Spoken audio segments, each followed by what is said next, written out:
Um, Golden Axe, the video game, sort of where what I would call semi-historical or semi-fiction, semi-truth, sort of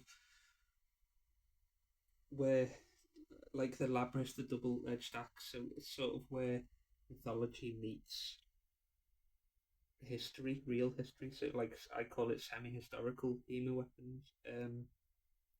And there are generally like the long sword and the hand and half and the arming sword. There are three hilt types.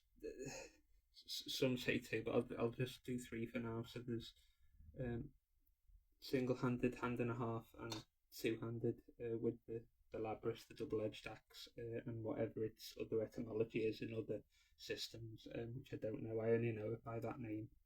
But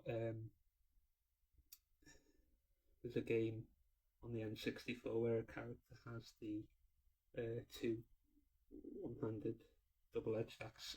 So they a bit more top-heavy, like what I call a broad blade or a gladius, are sort of referring not to length but to width of a sword. So broadsword or broad blade, ignoring length but focusing on the width of it. Um, it functions similar to that. It uses sort of bulk, which is also a good way that a straight bladed sword generally cuts or chops is by using, again, and I know there's lots of outliers and lots of different examples, but just sort of the way I see it in general is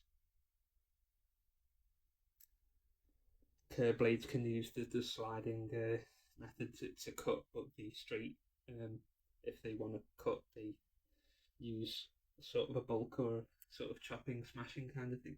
Again, I know that's not the whole side of it, but it's generally how um, straight blades have been designed in history, broad blades rather than to cut. So it's a way that you can cut with a straight edged sword, or straight double edged.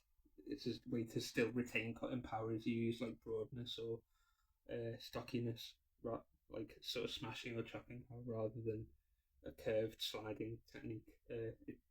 Again, it's not the whole side of it. It's not the whole technical um, detail of it, but that's the sort of general point on it. Is that it uses sort of bulk or stockiness to chop into things generally. So um, gladius or leaf bladed swords, Xiphos, different things like this. And then like say Napoleonic engineer swords, things like that. It's sort of short, wide, stocky blades. It can also refer to a longer, wide blade, like say a Dark Age or Viking Age sword, sort of broad. Again, ignoring length, focusing on width, broad bladed, sort of creates the cutting ability rather than the curved sliding attack. So that is a way where it can be straight double edged and still have cutting. Again, in general, absolutely, there's many examples of outliers and other systems.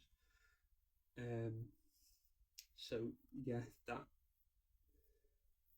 the semi-historical weapons in general, which could be said to be say 50% methodical, 50% history, just that kind of thing where it's like partly isn't known, but then partly is known.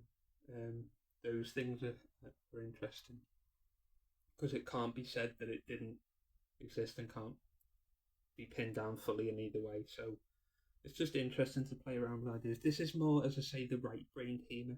Nothing wrong with the left brain, but I feel like a lot of practitioners on the right brain side of the equation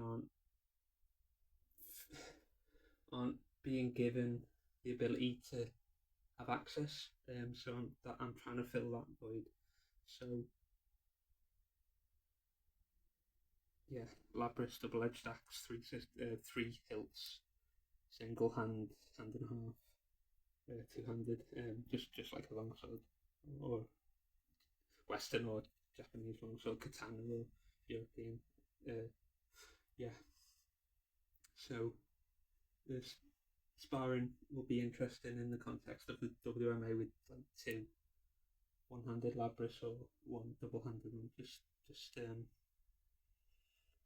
as I say, the sort of flow a bit like Filipinos Kali sword and machete and short sword. The sort of the flow and the time beat very different to a Western time beat. So just it's just very interesting food for thought.